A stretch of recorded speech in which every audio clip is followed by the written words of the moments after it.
Good evening, Belize, and welcome to XTV's news broadcast for Wednesday, February 26, 2025. Making the headlines tonight, PM says coming digitization of lands department transactions should eliminate corruption. PM says no-show candidates don't equal failure of democracy in Belize. And carbon monoxide poisoning ruled out in depths of American trio in Ambergris Key. We take our first break and return with the news in detail. February is all about Honda.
Pachlay, Tii, Tulakalon, Belize, Listo Hoon.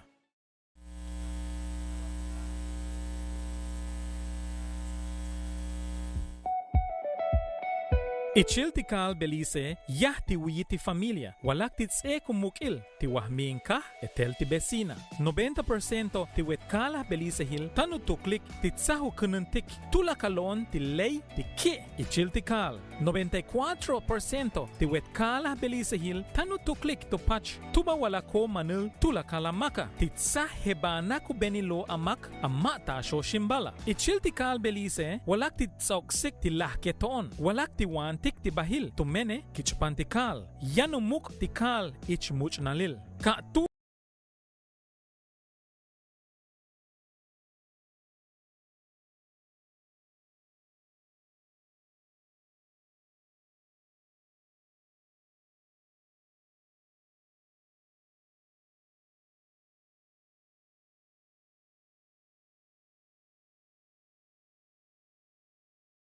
Pachlay, Tii, Tulakalon, Belize, Listo Hoon.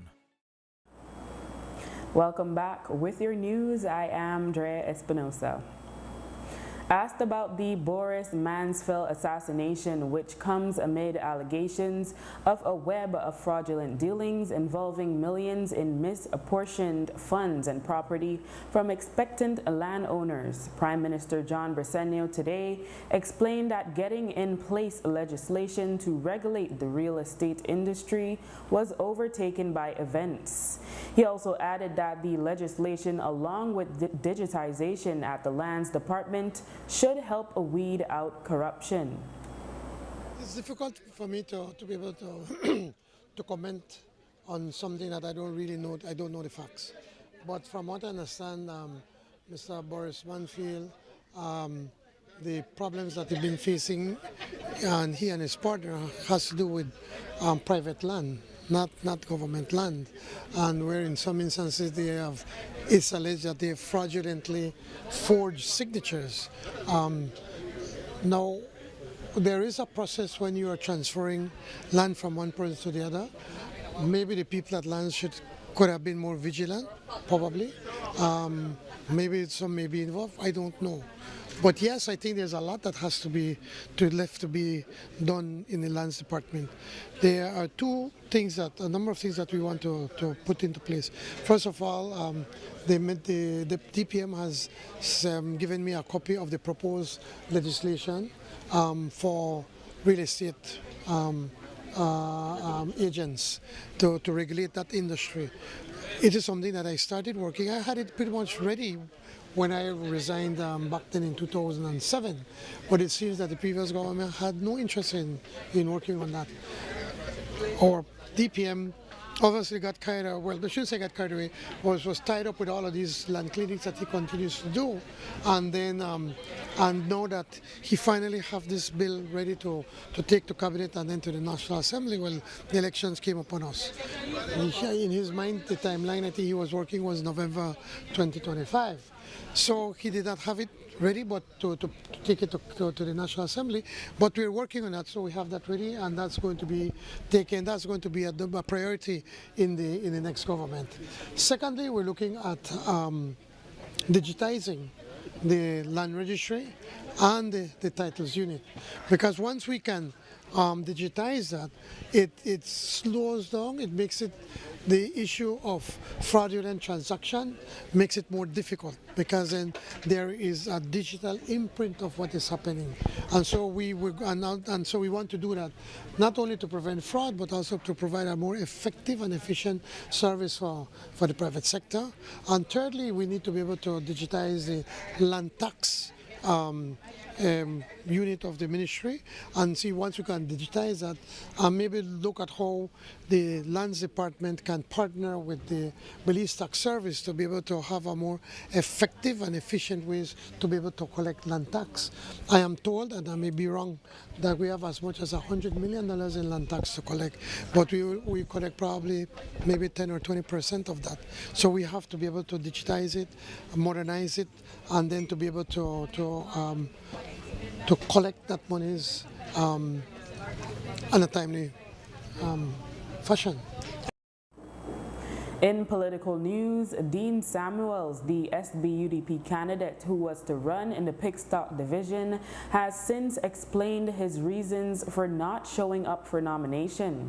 He had actually been on the UDP's talk show that morning and had taken the trek to the Civic in his party leader's march. However, at the very last minute, he abandoned the area, citing that he got a fainting spell, but also revealing that he felt he was unprepared to follow through due to lack of finances for his campaign.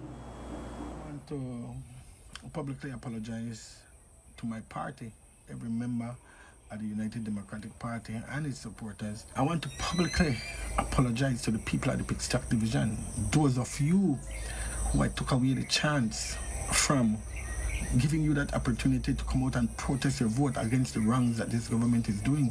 You, of all people, I took that away from you guys, and for me, that basically is one of the worst feeling I have that right there. The truth of the matter is,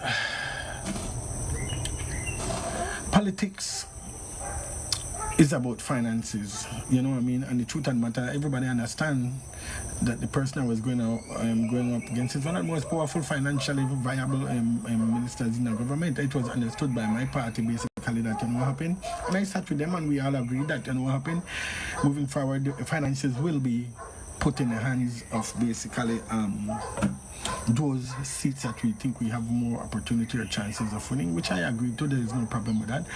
It's disheartening, but there is no problem with that. For me, when I met with my financiers, people who basically had financed me throughout my bid, from I started the bid in Pickstock basically, and meeting with them, friends, family, you know what I mean, financiers who basically was there for me in every sense of the word. You know, I met with them and they explained that, you know, they don't believe basically it's financially viable, or even for them or even for me to continue contest or for them to continue finance me in my bid under the current situation where we are as a party and the division and such. So the reality is, if I can't represent people the way how I want to represent people, if I cannot put forward a proper bid, then I just set myself for one of the worst losers ever in history. Samuel says it was therefore a combination of things that overwhelmed him at the last minute, and he made a decision that was in his best interest after learning that his financiers were gone. So the mishap I want me to tell you about what happened was Saturday night and the Sunday all night they make flags downstairs at headquarters, you know what I mean? They're putting up flags Sunday night and so till late. Come home, get up early in the morning. Need swell up everything so because everybody understand I got a bad knee and a bad hip from accident, no? And wake up early in the morning, take a painkiller early in the morning, go up a morning show, did what I had to do, come back home, prepare for come for nominations, take another painkiller, knees swell up big, you know. But at the end of the day, come out there, meet me people there, you know. Take care of them. They're alright. I make sure they're alright, regardless. But the truth of the matter is, like what I say, walk the entire distance from headquarters to Civic and Evening condition. Truth, I had probably mishap in the sense I get probably faint episode. I had to call my bro. My bro said, you know what, come to me. You know what happened? Dean, your pressure the up a little bit. They have a medical name for it, what we call dizziness or faint or something, but doctors have a name for it and have sesame something. Anyway, he said the pressure might be up slight because of the pills are take, the ibuprofen, the strong ibuprofen were taking at that period of time close to one another, the dehydration from the walking and everything, and you know. But he said just take care of the hydrator and whatsoever upon a level. And you know, coming back, I remember I text my party, I tell her they're on my way, just while he spell catch me, I had to hold on to all the campaigner. Boom, bring me that vehicle, I jump in there. But, so, the truth is, while I did another vehicle coming back and thing, I call my chairman, he said, my secretary, he said, we coming down, you had a hole up the airport. So people feel that me like, while he makes up a lot of things, they happen all at once, you know what I mean? And the reality check because of me confusion about the situation already. And, you know, I say, you know, Dean, is it really worth it? Really and truly? You're healthy, you kill yourself, you're running an election not prepared, and at the end of the day, you always put everybody ahead of you, and at the end of the day, you know, in the end, what happened to you after the fact? If you drop down and you're dead, tomorrow everything roll on. And in that moment I make that decision, I say, no, man, let me see this. Commenting on the ordeal, PUP leader John Bresenio took issue with the point that the turn of events reflect a failure of Belize's democracy. It's not a failure of democracy. That is democracy. People decide who they want. In this instance, nobody felt that they wanted. They felt that. I quite likely feel that Anthony Marley has been doing a great job. So why would I go and try to challenge Anthony Marley if he's doing a good job? Why would I challenge him if I believe that the people are supporting him? I'll be wasting my time, my effort, and a little bit of resources. So it's not a failure. It's a true testament to the strength of the democratic process in Belize. So the leader of the opposition is alleging that you guys paid off his candidate, so not true. I guess desperate statements during desperate times and trying to find an excuse. It is obvious that the person who was there had felt that he doesn't have a chance to win, and they felt that Anthony, by any measurement, Anthony has been doing a tremendous job as the area representative in the Pixoc division. So why will you go against a person that you know what the results are going to be, that you're going to lose? If you look at it, what the leader of the opposition is trying to do, all he's trying to do is he's thinking beyond this general election. He's thinking about his election as leader of the party, because after this election, it is well known after the general elections that the UDP will have a national convention, and it is important for him to field candidates, just to field candidates, knowing that they're not win, but he wants to be able to do that so that then he could control the delegates. So I don't expect anything less from the leader of the opposition. Your cabinet colleague, Mr. Espat, he had a different. Which one? Julius. Okay. He had a different opinion. He believes that in order to have a strong democracy, you have to have a strong opposition. That people, at the end of the day, win or lose, should be able to go to the ballots and put their X on a name. He's not saying anything different than what I'm standing for. We need to have a strong democracy, but there comes a point sometimes that you have a very strong leader, a person that has been working for the people, delivering for the people, so others will say, why will I go into upset this? Why am I going to put my name when I know that the people are happy with him? That is the democratic process. So Julius is not saying anything different than I've just said. Moses Shine Barrow, leader of one faction of the United Democratic Party, has accepted no leadership fault for the no-show candidates on nomination day. One of them is actually an executive of the party, as Melvin Hewlett serves as chairperson of the Central Region. Speaking in an interview the day after nomination, he first addressed his refusal to initially speak on the absent candidates. No anticipation or idea that such a despicable set of actions would unfold. Why would I imagine that people who want to represent constituents on the day of nominations would not show up? That wouldn't even cross my mind. I know when I was a candidate, it was one of the greatest days of my life to go and get nominated. But having said that, what we saw from at least 3 of the candidates was, again, the speculation that they were paid off, allegations paid off by the People's United Party. At least one of them, Mr. Samuels, provided a medical slip that I sent to your newsroom. You know, I would not want to think that someone would collude with a medical professional to provide a doctor's report that they had a mini stroke or whatever it was that he described it. So Mr. Samuels aside, there's no reasonable explanation to wait until a few hours before nominations. That the allegations of people being bought out is quite credible, because I would think whatever issues you had as a candidate, you, your family, everybody would have discussed that the moment they call elections, maybe a week after, maybe 2 weeks after. You don't come to the Saturday launch and present yourself as a candidate and then Monday don't show up. According to Barrow, he met those candidates when he got to the leadership and went along with them. Therefore, they are as much Tracy Panton's as his.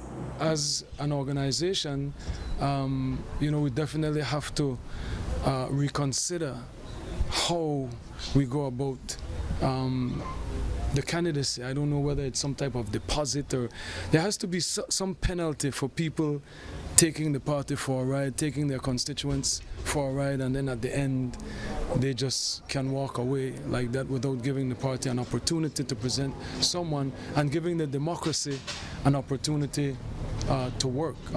In all fairness, these are candidates that I inherited. I see the Alliance for Democracy talking about hand-picked candidates.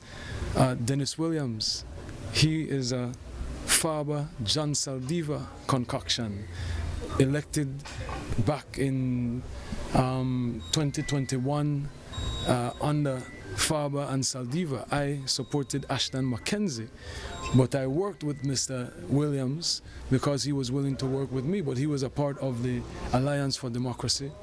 Mr. Usher, again, Saldiva scouted him.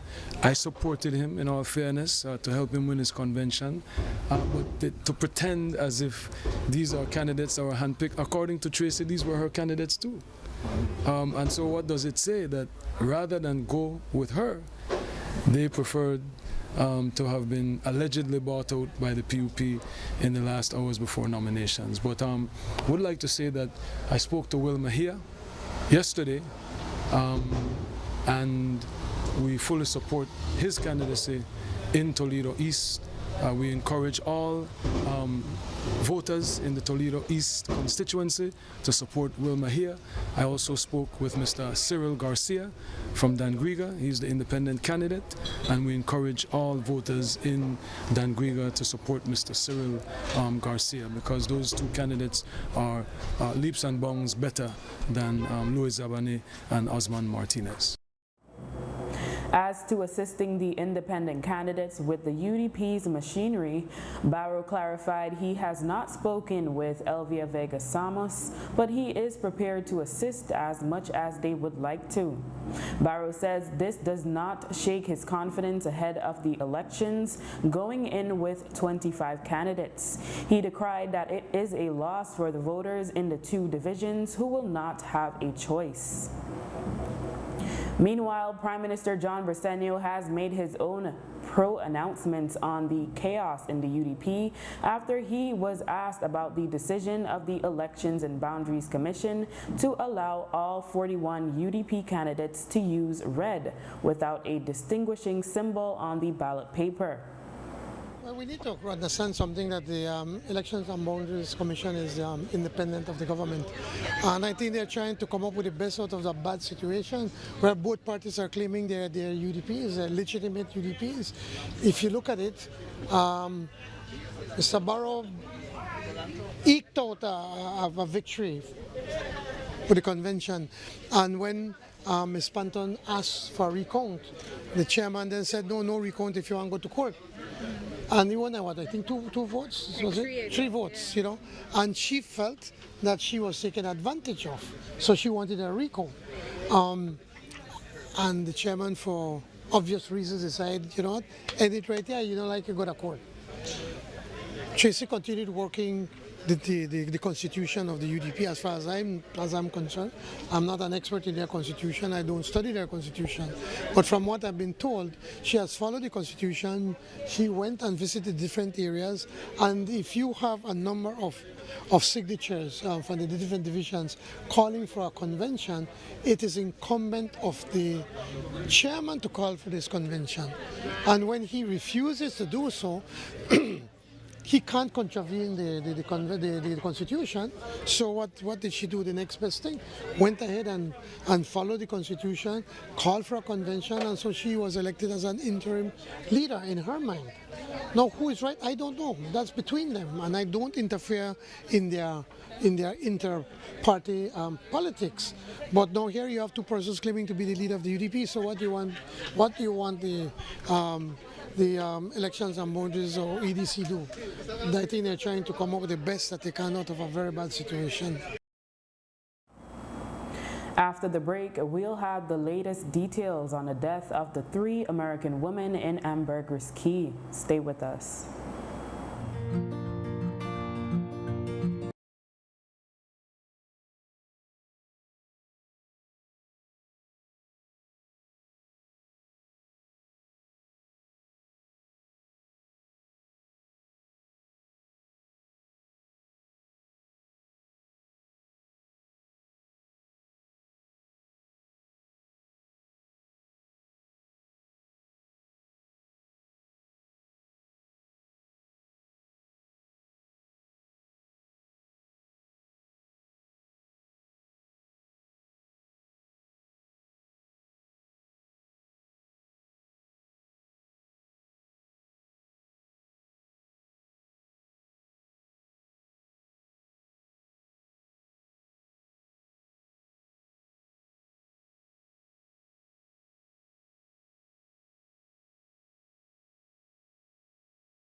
fight for.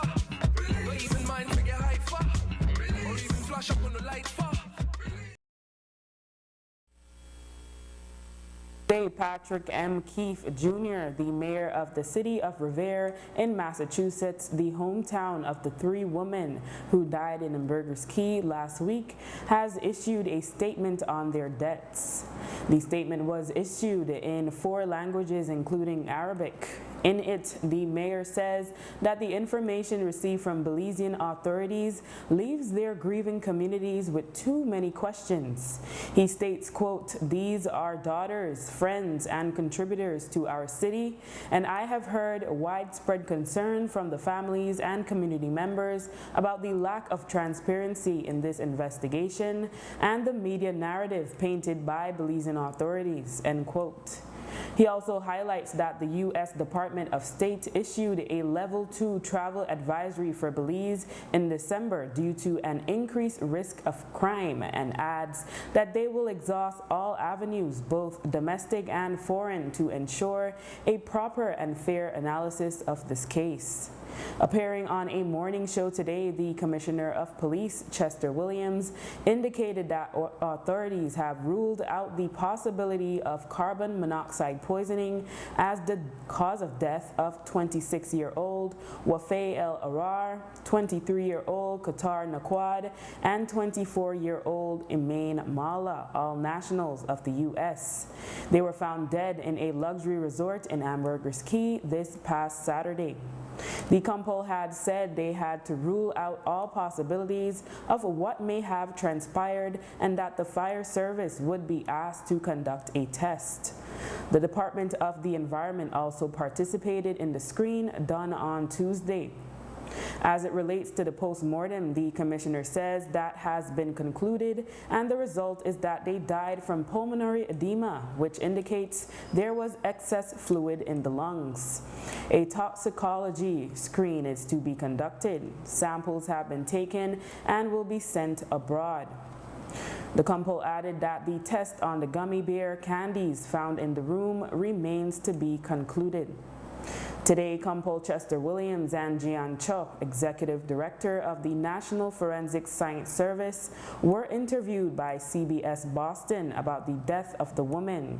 Cho gave a timeline on when all the required testing would be completed to be able to arrive at a cause of death for the woman. In terms of a final time or period where the histology will be completed. So as I mentioned, this week we're starting on the controlled substances or the suspected controlled substances. Next week, toxicology should start, and that can run about 14 days. And then after that, we will do the histology. The histology can take up to another 14 days. So we're looking at roughly about a month from now, where we should be able to have more scientific information to support cause of death, to further details in that cause of death. So the pending investigation would take about roughly, it's difficult to peg it down to a definite time period, but roughly about a month from now, we're aiming to have the results back. So we're trying to minimize delays, of course. There are processes that we need to follow, things such as flights that we need to make sure we schedule shipping of samples on, and to avoid delays at airports, etc. So there's some scheduling considerations why we have to ship it out next week. Otherwise, if we could, we'd have sent samples out this week. Williams was asked if U.S. citizens should feel safe to visit Belize and what he would say to those questioning the ongoing investigation. Williams also said that the resort has not had such an incident before, and in fact, it is something new for the nation on a whole. Certainly, I would maintain that Belize is still a relatively safe country. I can tell you that we rank among the countries with the lowest incidence against tourists in our country. We cannot say at this time that what happened to the young ladies leading to the death was caused by Belizeans, and so we don't want it to be imputed that there is something done by Belizeans that caused the death of these young women. But anybody watching and may have hopes of coming to Belize, I would invite them to keep the hope and make the trip. We are a friendly nation. Our people are from different walks of life. We are like a melting pot. You can find almost every ethnicity of people in Belize. And though we're from different walks of life and different ethnicities, we live together as one. And that's what makes us very unique and friendly. So feel free, come and see what our country has to offer. Now, what you have laid out about your investigation is very thorough, but naturally, there will still be some people who might be skeptical. So, what is your message to those who might be skeptical of the investigation being conducted right now? What are your words to them? Well, the truth is, there's a lot that we have done and what we will continue to do. At the end of the day, like Director Shaw had mentioned that it is important for us to arrive at a definitive cause of death and what led to that cause of death. Not just for the satisfaction of the family members who are grieving, but for us as a nation as well, the people who live on Ambergris Key. Because certainly even the locals who live in Ambergris Key will have some concerns. Creme News XTV has confirmed that PC Sheldon Arzu, who was charged with dangerous harm in the case of 24-year-old Emil Rivers, who was shot to the stomach at close range in January in Independence, has been denied bail and was remanded to prison. A parent for a student that attends a primary school in Belmopan has complained that her child is being discriminated against for her natural hairstyle. The school is a non-profit Christian-run school. The parent stated, quote, "What is wrong with my child's hair when the admin will say, you know we don't accept those hair. Keep in mind, it's natural," end quote. Having become aware of the case, Yaya Marin Coleman, chairperson of the UBAD Educational Foundation, UEF, reached out to the Minister of Education, Francis Fonseca, who shockingly appears to have changed his position on the matter. As you may be aware, Marin Coleman has taken up a campaign to have a national hair policy introduced or a law enacted for schools countrywide to end this discrimination. Prior to this, the minister had insisted that there is already a policy in place at the ministry and that whenever they become aware of any situation, they address it on a case-by-case basis.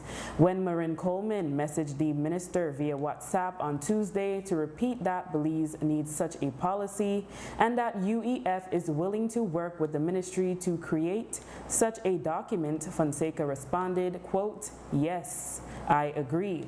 We can work together to address after the election," end quote. We'll have more on this in a subsequent newscast. In more political news, PUP leader John Briceño today conducted a walkthrough in Mesopotamia along with their candidate, businessman Lawrence Ellis. Briceño spoke glowingly about Ellis and says he believes they can win back the division.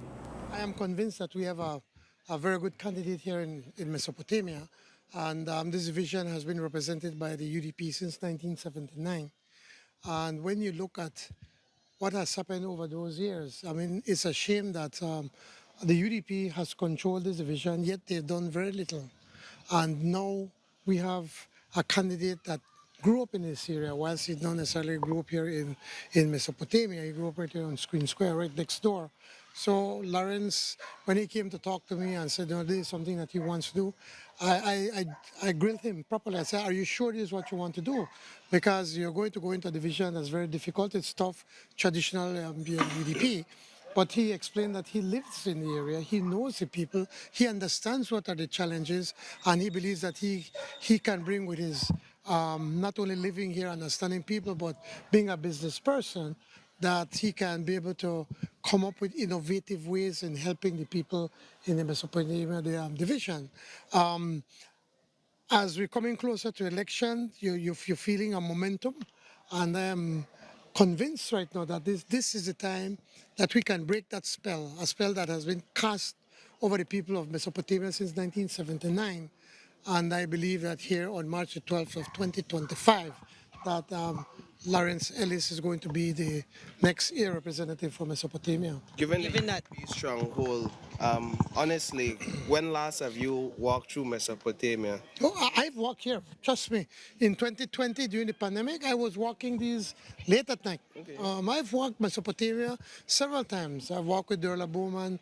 I've walked with the city council. So I pretty much know a lot of the area. Nice. But now we have everybody united behind a candidate with Lawrence, and I believe that the present year representative has really messed up. He has shown, he has demonstrated that it is not about the people of Mesopotamia, but it's about him. And when it should never be about you, it is about the people that you represent. The mantra of the People's United Party is to serve the people. And unfortunately for the people of Mesopotamia, the present year representative, well, he's no longer a representative, but the candidate for the UDP, or the leader, I don't know which one of them is the real leader of the UDP, but he, I think, has demonstrated that it's more about him. It's not about the people. He has not been looking out for them, trying to see what he can do for them, but more to try to see how he can how it could help him in effect, because I think he has been a dismal failure as the representative for Mesopotamia division. Ellis himself expressed confidence that he can best his opponents, including incumbent Moses Shine Barrow and Lee Mark Chang of the UDP. This visit today is a clear indication that the leadership of the People's United Party is willing to work and is willing to take back Mesop. I'm working hard in this division every day. The people of Mesop needs to understand that there's no future in the UDP. They have been here for 46 years, and this division is lacking in many ways. So my presence here and the Prime Minister's presence here is a clear indication that the People's United Party is willing to take back Mesopotamia for the people of Mesop. You're in an interesting position where you're going up against the party leader, one of the party leaders. One of them. And you're also faced off with Mr. Lee Mark Chan, who has his own resources and has been in the area, he says that, his restaurant used to be here, he's from here. Do you feel like this helps your candidacy in that the UDP votes will clearly be split? Well, of course it helps that the votes will be split, but from all indication that this division is ready to change from UDP to PUP. That's a clear indication from the people. Are fed up. They're fed up with the present leadership and with the way how this I can't remember him. Shine Barrow disrespects them every day, and giving everybody in the mess up. If you talk to them, have a horror story to tell you about how he disrespects them. In other political news, Briceño indicated today that Anthony Mahler and Henry Usher will have to assist other PUP standard bearers on election day, given that they won their divisions by default. I spoke to both the party chairman, Henry Charles, and Anthony Mahler. And I told them, not because you don't have, you've already been pretty much elected, it means that you're not going to work for this election. You have to come to work.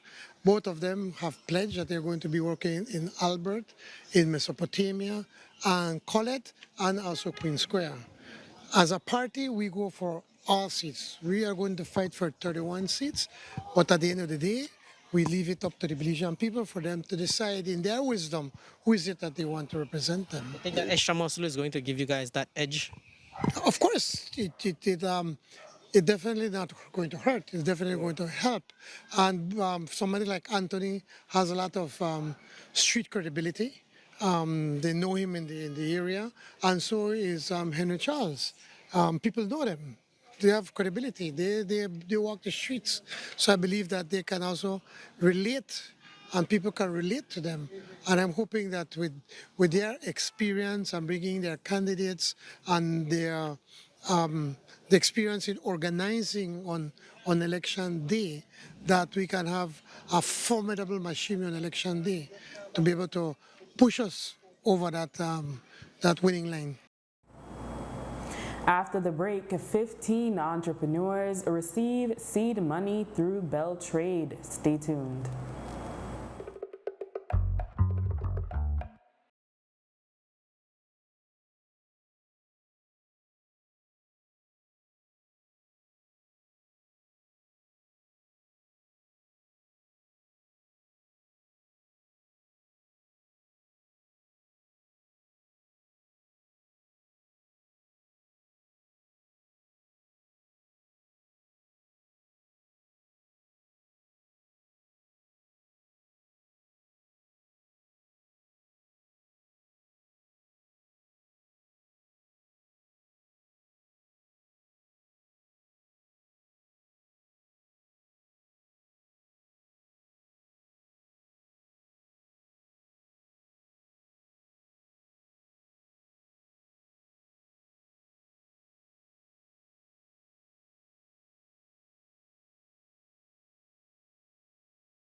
Businesswoman Doris Grant has reported to police that her 2018 GMC Terrain SUV that she had recently brought into the country was torched.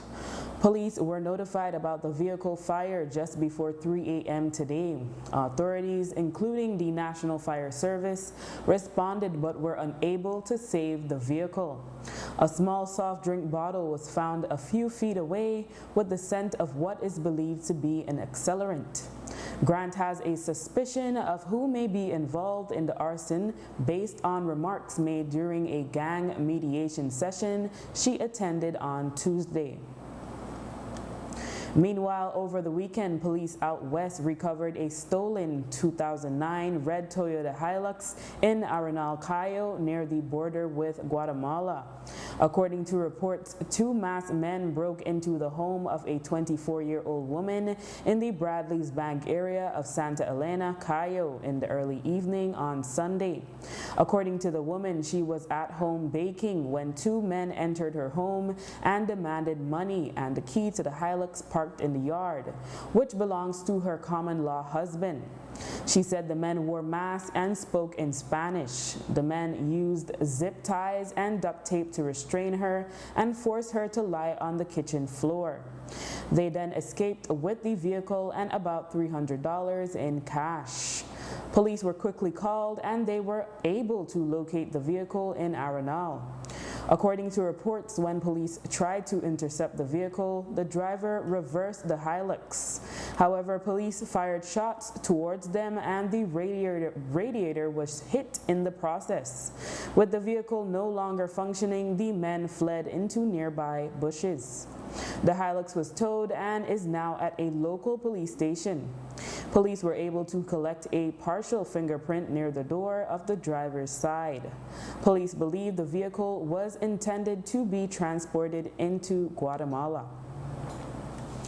A ceremony was held in Belize City this morning where 15 entrepreneurs received $7,000 each as seed money to help their small businesses get ahead.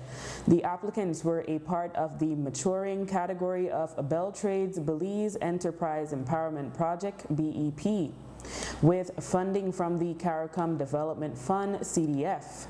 Executive Director of Bell Trade, Ishmael Quiroz, spoke more on the project, the application process, and the entrepreneurs who were selected. So today we have a seed capital grant ceremony. It's awarding 15 entrepreneurs under the maturing category of enterprise that have participated in this call for awards. And so the way that it has worked is that people have put forward business ideas, proposing innovative concepts. They have gone through a screening and evaluations, and so it's been very competitive.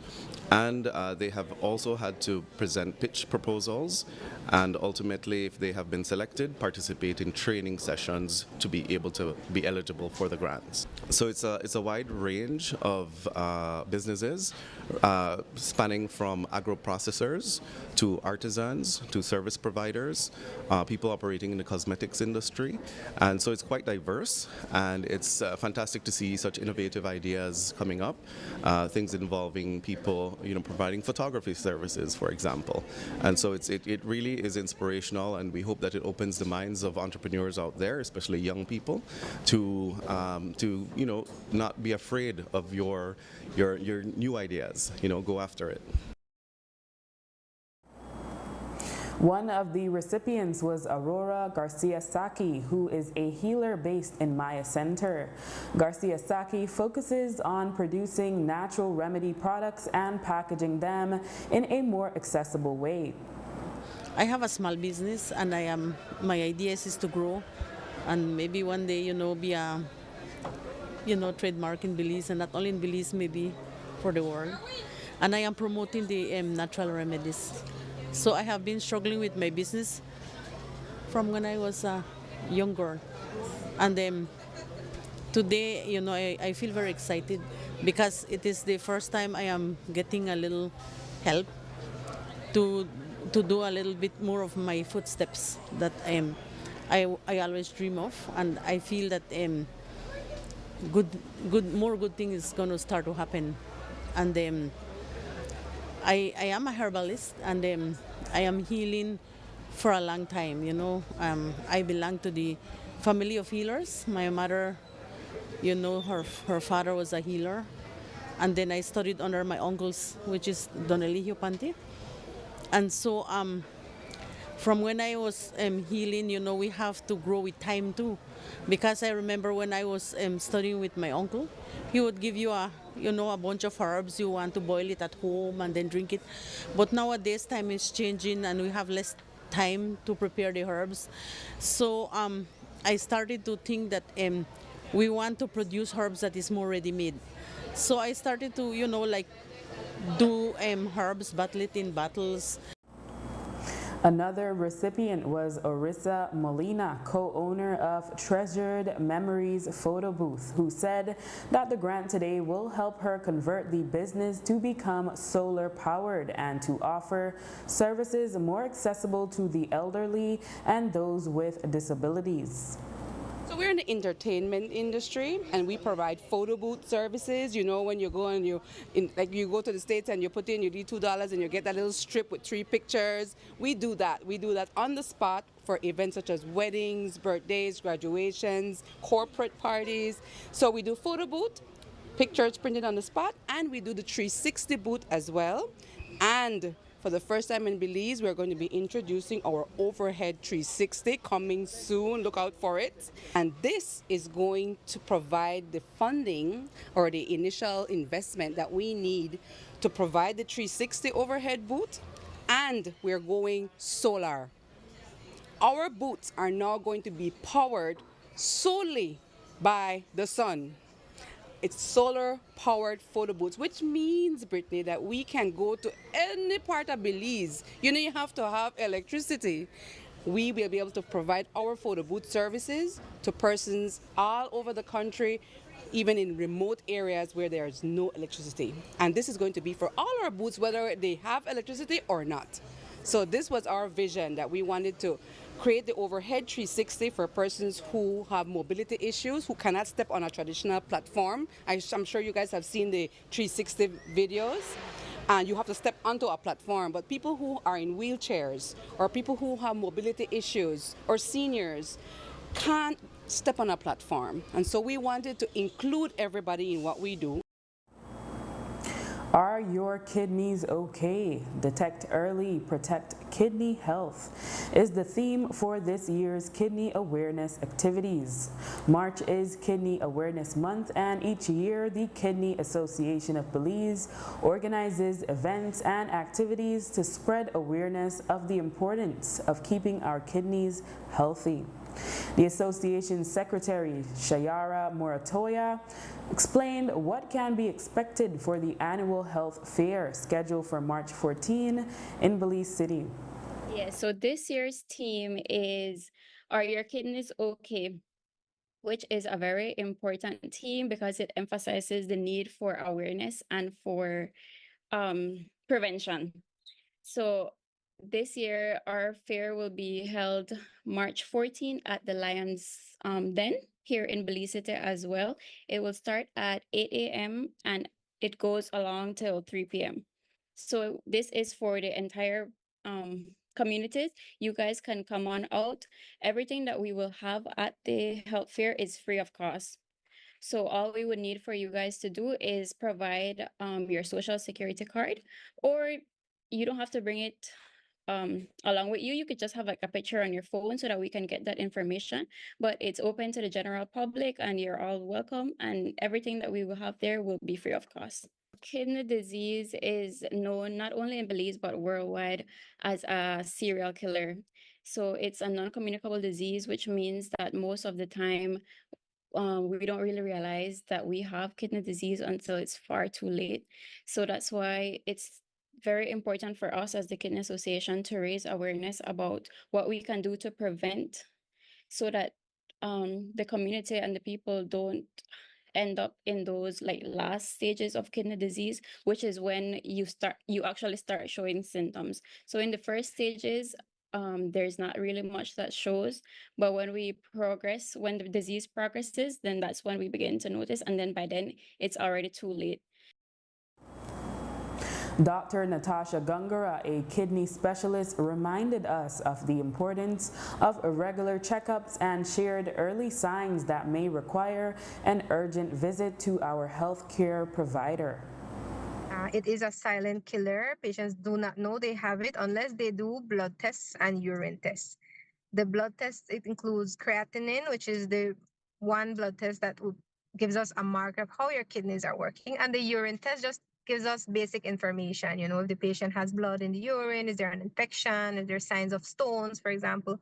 So that is the main thing we would want the public to know how they can take care of their kidneys by doing a general checkup, minimal every year.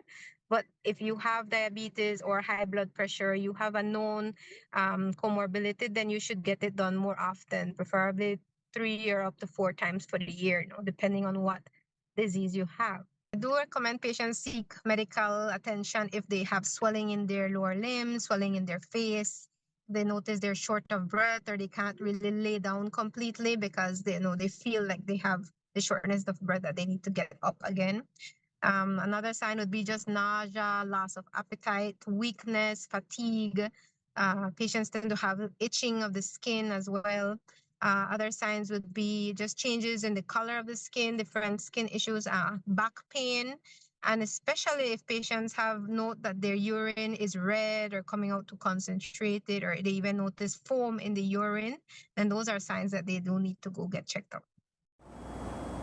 Dr. Gungara also shared statistics of the prevalence of kidney disease globally and in Belize. She said that even children have been affected by the disease. Worldwide, it is estimated that over 800 million people do suffer kidney disease, and that represents approximately 10 to 13% of the population. Some years ago, there was some statistics here in Belize, and it did represent something similar, up to 13% of the population having it. And I believe that number has stayed in that range, but perhaps it has been increasing in the past because I have noticed that patients are much younger now. It isn't a disease that affects patients who are in their 50s or 60s. It affects patients in teenage years as well. So that number might be a little higher in the recent years, which is what I have noticed in the clinic. Do you think that would be hereditary or could it be our diet? Yes, well, there is a hereditary aspect to it. Patients who have parents who have kidney issues or autoimmune diseases, then they do have a risk of suffering kidney disease at an early age. Patients who were born prematurely or were born with a very low birth weight, they are also at risk of suffering kidney disease in their teenage years. Also, the quality of life, or like you mentioned, the habits that they might have, their eating habits especially, can predispose the children to suffer from kidney disease in their teenage years, and will later on have long-term consequences. And Kidney Awareness Month is observed in March, but the first activity in Belize kicks off this Saturday, March 1st at the Marion Jones Sporting Complex in Belize City. The event is the annual Kidney Walk organized by the Kidney Association of Belize, and all are encouraged to sign up and join in on the awareness campaign. Secretary at the association, Shayari Morataya, shared more details. Our first activity is this Saturday, March 1st, and we launch the month with our annual Kidney Walk. So our Kidney Walk will start off at Marion Jones. We decided to make the route a little bit longer this year. So the route starts at Marion Jones, and we go all the way to Memorial Park and then back to Marion Jones. So it starts and ends at Marion Jones. Registration fee is $2. So we encourage you all. It starts at 6 a.m., but we encourage everyone to come out a bit earlier to give you enough time to register. And in case you'd like to purchase this year's t-shirts, there will also be t-shirts at sale at Marion Jones. So we encourage everyone to come on early. Registration is $2. We will have little giveaways. So when you register, you will get a little ticket. And of course, if you want to increase your chances of winning, you can also purchase more. So that's happening this weekend at 6 a.m. at Marion Jones. And with that, we have come to the end of our newscast. A repeat can be viewed on the station later tonight at 9 and again tomorrow at midday. Join us again tomorrow for another news broadcast. I am Drea Espinosa. Have a safe and enjoyable evening.